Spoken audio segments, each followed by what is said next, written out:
Yay Networks. Welcome to another episode of Plastic Surgery Uncensored. I'm your host, Dr. Rady Rahban, and boy, do we have an episode for you today. We're going to be talking about plastic surgery and the ER. What the hell does plastic surgery have to do with the ER? Well, there are a lot of plastic surgery emergencies, and I am joined today by world-renowned ER expert, Dr. Dan Katz, otherwise known as one of my best friends in the whole world.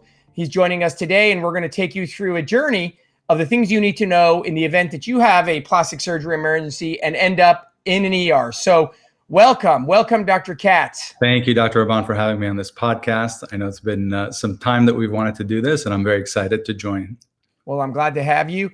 It's always a pleasure and an honor. So, Dan, people automatically assume that plastic surgery is all about cosmetics and that, it's about rhinoplasties and facelifts and breast augs and tummy tucks. But little do they know that there is a tremendous amount of plastic surgery being done in the emergency room. And it's very important for patients to know in the event that they have one of these particular incidences, what they should know, where they should go, who they should ask for. Because as you know as well as I do, not all ERs are alike, and the care you're going to receive isn't going to be the same. So there's a distinction between a level one trauma medical center versus some urgent care out in the middle of the boonies. So let's talk about the things that you see in the ER. Now, wait, let me preface this a little bit. Dr. Katz is like a closet plastic surgeon. So do not listen to the things that he would be doing because he's not your average emergency room physicians. So he does a lot of things that perhaps a lot of other ER physicians are not comfortable in and should be referring to plastic surgery colleagues. And so he's actually why we're having him on the show, because he knows a lot about this stuff and can give us some input. All right. So Dan, give me the first thing that comes into the ER. What are some of the topics you want to talk about? I think that the classic question that we get from the parent who's worried is my kid has a laceration to their face. Do we need to call a plastic surgeon? Or, a young woman who's concerned about the cosmetic outcome of an injury. Those are typically questions that we get. Is there a plastic surgeon that you can call in? So the first topic at hand is lacerations.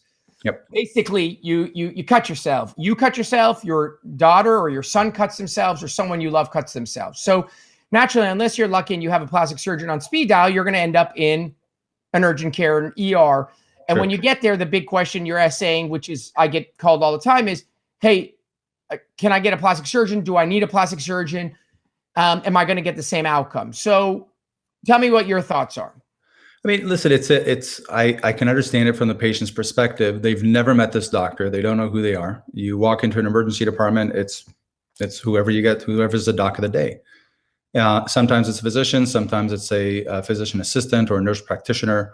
And you really don't know what their qualifications are, and you have a very sensitive injury. And so, again, I think it's a very reasonable question to ask. You really immediately need to get a sense of your level of comfort with that physician.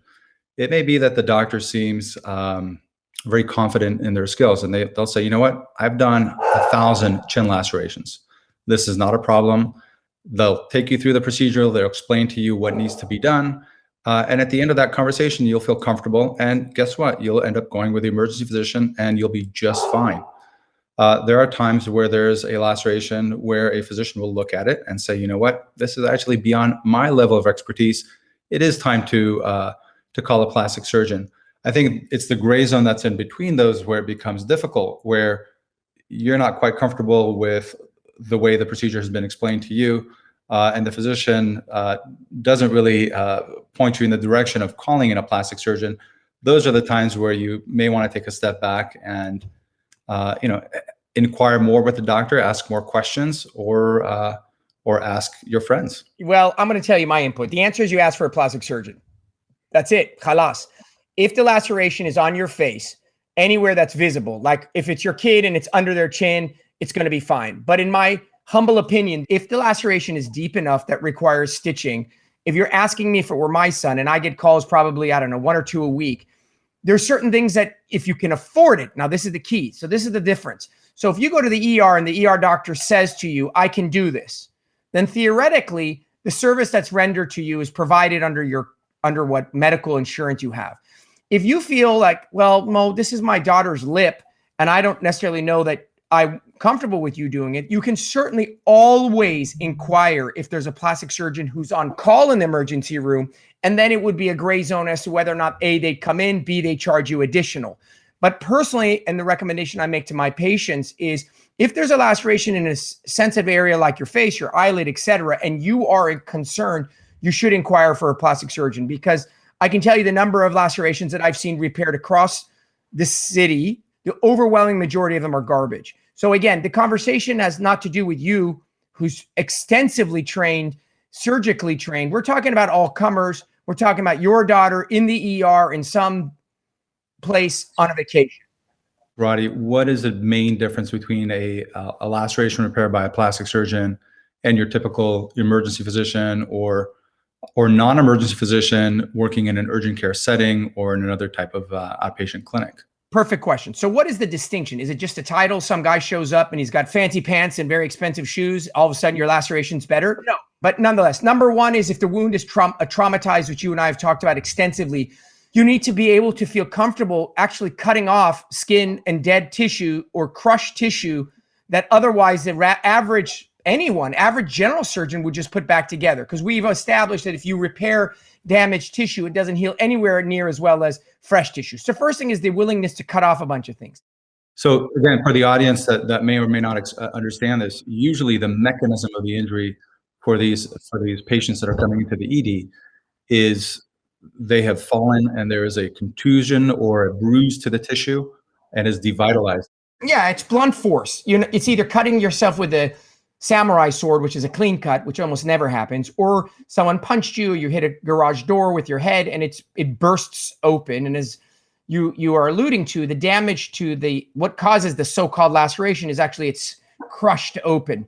So the surrounding tissue of that laceration isn't nice and clean like the laceration of a surgery. And so when you go to sew that back together, even if you do a meticulous job of sewing the edges back together, the tissue you're sewing back together often is not good, doesn't have blood supply, it's crushed, etc. So to answer your question, one is you want to cut off all that garbage. Two, you want to sometimes release tissue, which you and I have talked about, and undermine. Three is you need to throw deep sutures. You got to close a deeper layer. So here's a perfect example. Patient comes to me. I was in Mexico. I got hit with a surfboard. It's 7 days out. I flew to LA. They told me to see a plastic surgeon, and I got these huge sutures in my head. I'm not going to take those sutures out. That whole thing will unravel. I have no idea if the guy in Mexico put a bunch of underlying stitches that hold it together. So anyways, without getting overly technical, the bottom line is, if you go into an urgent care and you have a laceration that you are very concerned about its wound healing and you're worried about its cosmetics, you ask for a plastic surgeon. But you're not going to get a plastic surgeon at an urgent care, Rady. You may not. You may not get a plastic surgeon at an urgent care. But our discussion is, ask for it. If you get it, you get it. If you don't, you don't. I can't tell you the number of times I've spoken to people and they're like, yeah, I went to this place and St. John's and this guy did a horrible job. And I said, well, did you ask for a plastic surgeon? Oh, I didn't know I could. Am I allowed to ask for a plastic surgeon? So you need to elevate it yourself. Many surgeons are like, oh, I've done this. How many senior guys you know that are like, oh, I can take care of this. I can do this with my eyes closed. Yeah, they can. It looks like shit, but they can do it with their eyes closed. So I'm not talking about an ER resuscitation. I'm talking about lacerations that you will do the average guy will do in 7 or 8 or 10 minutes that a plastic surgeon may take 35 minutes to do. So I think it's safe to say that if you are going in with laceration, I would ask for a plastic surgeon, see what happens. All right. So next topic, ER related. What is it? Nasal fractures. So nasal fractures. A typical thing we get at least once or twice a week is we get a phone call. My son was playing basketball. His friend smashed him in the nose with an elbow. It's crooked. We went to the ER. They took an x-ray. It's broken. We need help immediately. So the skinny on this is as follows. Number one, all noses are swollen within the first 72 hours. We do nothing. I don't fix it. I don't reset it. I don't do anything, because 9 out of 10 crooked noses are actually quite straight except for the swelling. So ice, elevate, and take your time and allow everything to settle. I don't really care if the x-ray says it's broken or not, because x-rays are irrelevant. Right. Almost all of them are broken. It doesn't matter. The nasal bones are like paper and they heal incredibly quick and they require no like screws and bolts and whatever. The real question is it crooked enough that it requires intervention? Do you need to splint it or not? Well, it's not even the splinting, Danny. It's so much that you need to actually do what's called a closed nasal reduction. You got to shift the nose back into its place and then splint it. Obviously, if you splint it in its crooked position, it'll heal crooked.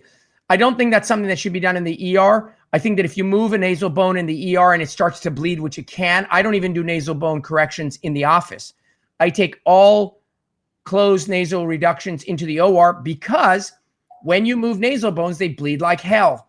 And if they start bleeding and you don't have control of the airway, you're in a whole lot of hell. So I recommend not doing anything for a week. At the end of a week, if your nose looks significantly crooked, then you need to seek a plastic surgeon or an ENT. And within the next week, you need your nose set because your nose will be healed in 2 weeks and it will go nowhere. If you miss that window, what do? You get a rhinoplasty at 12 months when the whole thing is healed and it's all done. But that is a very, very common concern. And I don't think anything should be done for the first minimum 4 days. For parents who have little children who break their noses, when would you consider doing a rhinoplasty for a child? You know, the truth of the matter is I've never seen a child break their nose. It's like 90% cartilage. We're talking about age. I don't think you never even do a rhinoplasty in any child or any young adult till the age of 16, 17. So if a 12-year-old were getting, God forbid, a horrible car accident, unless it would be a traumatic panfacial fracture, you just leave it alone. It's a little crooked. You let the skeletal mature. You're not really going to do your traditional garden variety septal rhinoplasty in a man till 17 and a girl till 16. So it's pretty seldom that a young child actually has a fracture. It's usually like a 20-year-old or something like that. Next topic. What do we got? Hand fractures, hand injuries. Yeah. Back in the day, I used to do a tremendous amount of hand. It was one of my favorite things to do. I no longer do it because hand surgery is incredibly specialized.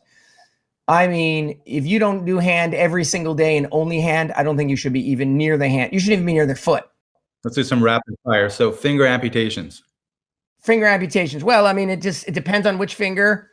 I mean, you put it on ice and you call your local hand surgeon. I think that if it's past the DIP or near the tuft of the finger, maybe, near the fingernail, it's a different story. But if it's a true amputation, I just put it on ice and call the closest medical center and let them sort it out. Okay. Finger laceration with a digital nerve injury. When do you repair the digital nerve?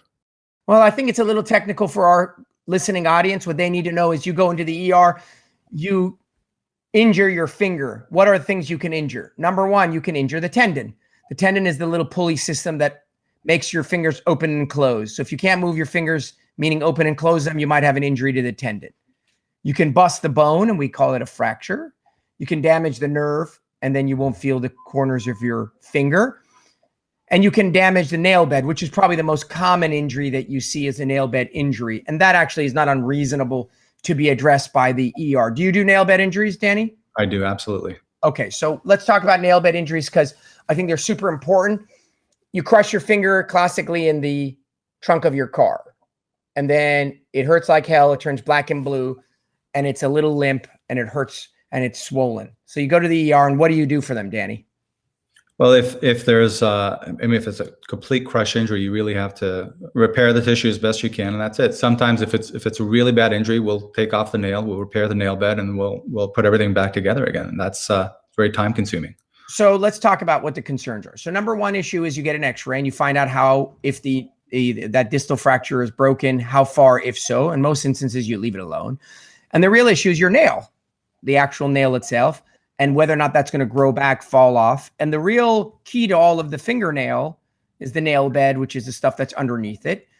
And it either has to be done again, this is one of those things that Dr. Katz is pretty well versed because he's a closet plastic surgeon, but this is one of those things that I think a real hand surgeon with a pair of loops should come in, take your nail bed off. The ER is usually busy. They're in a rush. Need to put in some nice sutures and repair it so that when your nail is regenerated, it generates smooth and straight and not all wrinkly and irregular. So what's the take-home message? If you have a hand injury, it's a very subspecialized element, and you'd never think, but a plastic surgeon or an orthopedic surgeon, AKA a hand surgeon, needs to be called. So again, lacerations, very important for you to know when and if you should be calling for a plastic surgeon. Nasal fractures, also maybe follow up with an ENT or plastic surgeon, and now hand or finger injuries, also plastic surgeon. We're going to take a quick break, Danny. We're going to come back and we'll fire a few more items that people will be kind of like surprised that we even have plastic surgeons are doing this after the break. So you guys want to tune in and listen to this conversation, because you never know when you're going to find yourself in the urgent care. We'll be right back. As a plastic surgeon, I spend a lot of time trying to help people with their sense of self-esteem. I spend an extraordinary amount of time talking to patients, trying to figure out what their motivations are, why they're in my office, and how I can help them. Often, the alterations in their body transforms their insides in terms of their mental health, making them love themselves, feel more confident, and be inspired to do new things. But sometimes the issue is from within. Sometimes the issue is beyond the body. It's actually in terms of mental health. And I think that there's this incredible opportunity out there for individuals seeking guidance who don't have the time or the energy or the funds to go to traditional counseling and need somewhere to go. The company is called BetterHelp. It's basically an online counseling service. You can find them at betterhelp.com. It's a professional counseling service that's done securely online. They have licensed professional counselors that specialize in depression, stress, anxiety, self-esteem, relationships. It's affordable, and most importantly, it's convenient. It's done from the privacy of your home. I think it's an incredible opportunity for individuals who are seeking some type of mental health. As a listener, you'll get 10% off your first month by visiting our sponsor at betterhelp.com/PSU, and you'll be able to join over 1 million people who've taken charge of their mental health. Again, that's BetterHelp, HELP.com/PSU.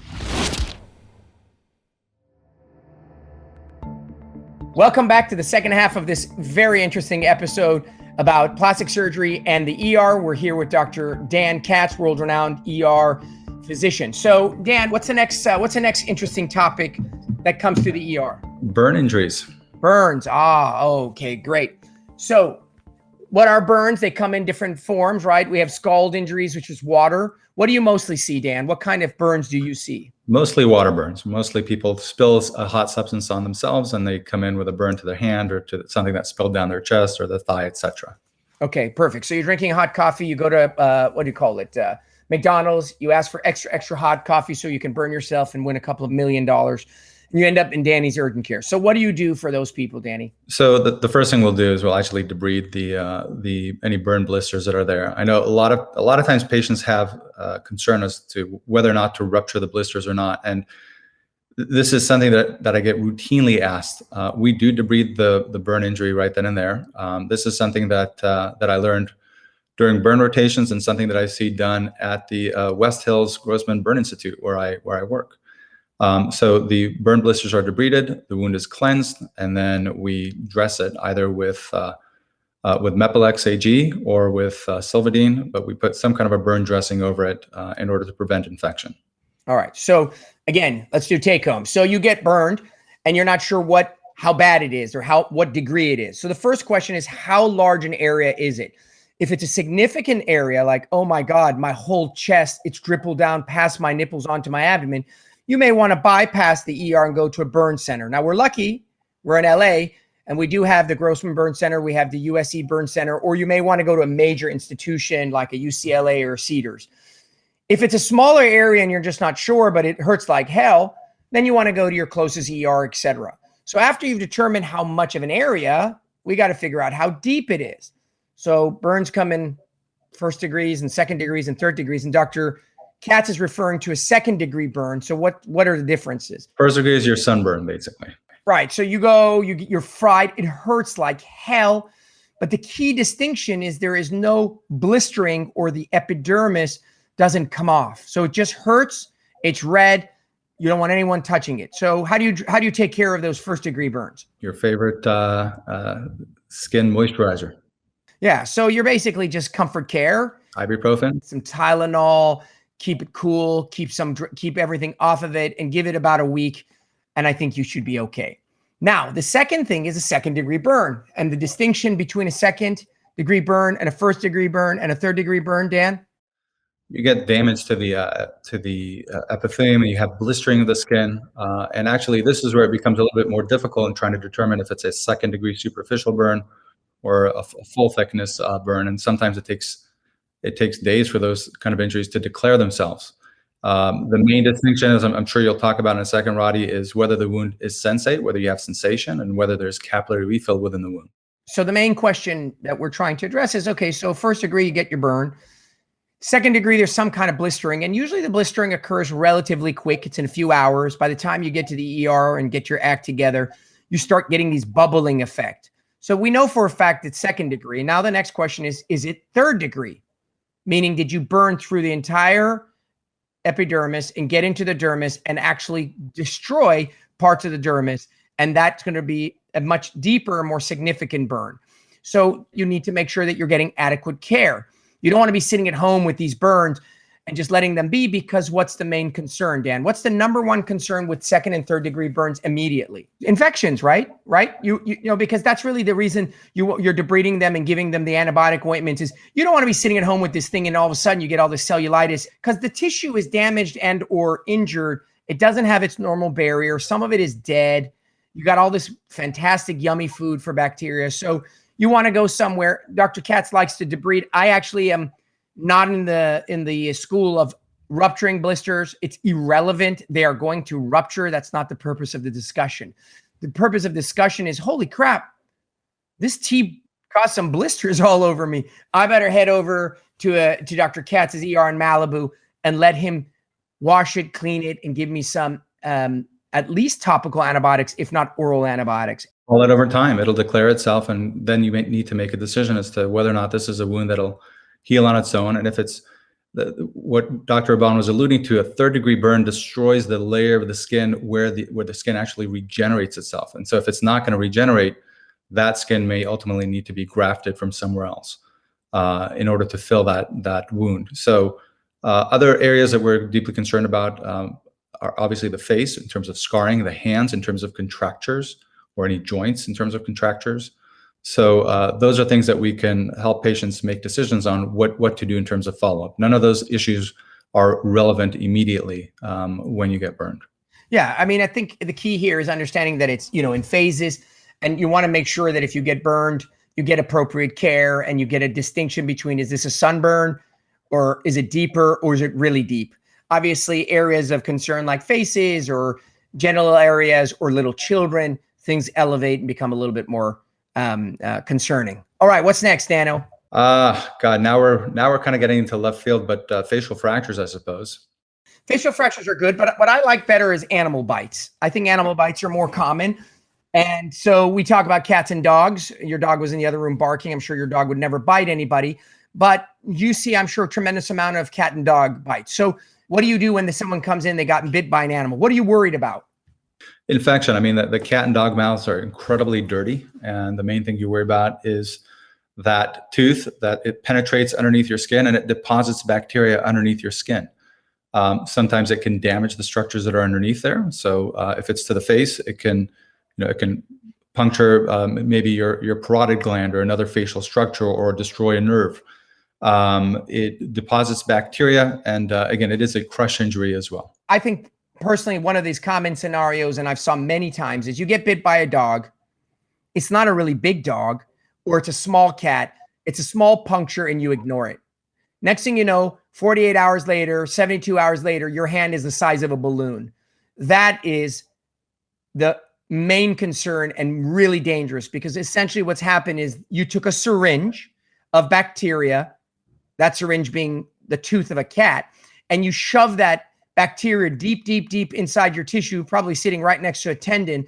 And then you let it cook inside your hand for 4 days or 3 days. And then you get this hot pocket hand of infection that's going to pour out pus. If you get bit by a cat or a dog, even if it's minor, you need to go and get it washed out, wash, and then wash some more. And then you got to be on antibiotics. And based on the animal, there are particular antibiotics that are particular, right? Dan, what are the common antibiotics that you give for animal bites? So almost always Augmentin, and in folks that have penicillin allergies, there are two antibiotic combinations that we use. But the Infectious Disease Society of America actually recommends for cat or dog bites that are on hands or on feet adjacent to tendinous structures that we give the first dose of the antibiotic as an IV infusion or as a shot, not just as an oral medication. So again, another reason to seek medical treatment early, as Dr. Rahban was alluding to. These really get terribly infected, and then you're behind the eight ball at that point. Yeah, you underestimate the damage because the injury itself, meaning the puncture wound or the tissue injury, is so minor that you're like, it's not a big deal. But what you don't realize is that the bacteria is lurking inside, and the injury that you may end up having will be significantly larger, requiring fasciotomies and drains and operations and crap like that. So you get bit by your dog, your neighbor's dog, whatever, go see a doctor. Go get the antibiotics at least so that you can nip it in the bud. The worst animal on the planet. Humans. How many people have come to the ER and you're like, what bit you? My husband. Right. Right. No, the fight bite is probably the worst. The fight bite I'm referring to is the person who comes into the emergency department with a simple laceration just right over here.